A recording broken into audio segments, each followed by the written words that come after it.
মালতী? এর তো গাছের পিছনে তো ছিল।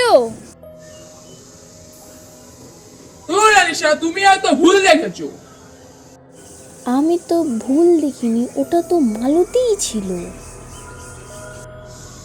কি গো, কি হলো? চলো ভেতরে চলো, ফ্রেশ হই, টায়ার্ড লাগছে। হ্যাঁ হ্যাঁ চলো। আনিশা, দেখছো বাড়ি ঘরের কি অবস্থা? মালতী থাকতে আমাদের টেনশন নিতে হতো না। কিভাবে যে মেয়েটা মারা গেল। বাদ দাও এগুলো কথা, কাল একটি নতুন কাজের মেয়ে খুঁজে এনো। তাই করতে হবে। যা একটু ফ্রেশ হয়ে নি। হ্যাঁ যাও, এই যে তোমার টাওয়ালটা ভুলে যাচ্ছিলে। দাও দাও। যাই বাড়িটা একটু ঝেড়ে নি, খুব নোংরা হয়েছে। এই জায়গাটা তো এখনই নোংরা দেখে গেলাম, হঠাৎ কি করে পরিষ্কার হয়ে গেল? হ্যাঁ হ্যাঁ বৌদি, আমি তো সব ঝেড়ে দিয়েছি যাতে তোমার কষ্ট না হয়। না না, মালতী মালতী মালতী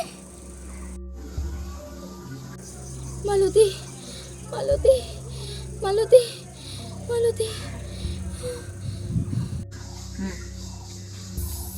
আনিশা, কি হলো? তুমি এরকম করছো কেন? মা মামা মালতী মালতী মা মালতী।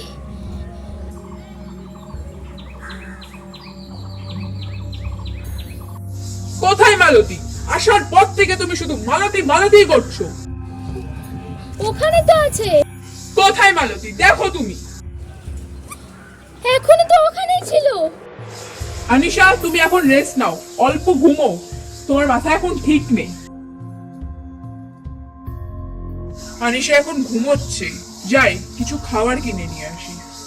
কতদিন পর দেশে ফিরেছো, কেমন আছো বৌদি? হ্যাঁ রে, ভালোই আছি। তোর দাদার আগের মতো ছুটি পায় না রে, তাই আর আসাও হয় না। আচ্ছা যাই হোক, তোমাকে একটা কথা বলার ছিল। জানোই তো তোমাকে আমি সব কথাই বলি। হ্যাঁ রে বাবা, জানি জানি, বল কি কথা বলবি। আগের বার এসেছিলে না, বলেছিলাম না তোমায় ওই পাড়ার মিন্টু আমাকে খুব জ্বালায়, মনে আছে তো তোমার? হ্যাঁ হ্যাঁ মনে আছে, আমি যাকে শাসিয়েছিলাম সেই তো। ঠিক বলেছো, সেই। কেন রে, আবার তোকে কিছু বলেছে? জানো বৌদি, মিন্টু না আমাকে। আনিশা, ওঠো, খাবারটা খেয়ে নাও। মালতী বল, বল মালতী বল, বল বল। আবার সেই মালতী? আমি কি তাহলে স্বপ্ন দেখলাম? শুধু আনিশাই কেন দেখতে পাচ্ছে মালতীকে? মালতী আনিশার স্বপ্নে এসে এমন কি বলতে চাইলো মিন্টুর ব্যাপারে, যার জন্য মালতী কান্না করে ফেললো? জানতে হলে চোখ রাখুন ভূতের রহস্য পার্ট 3-তে।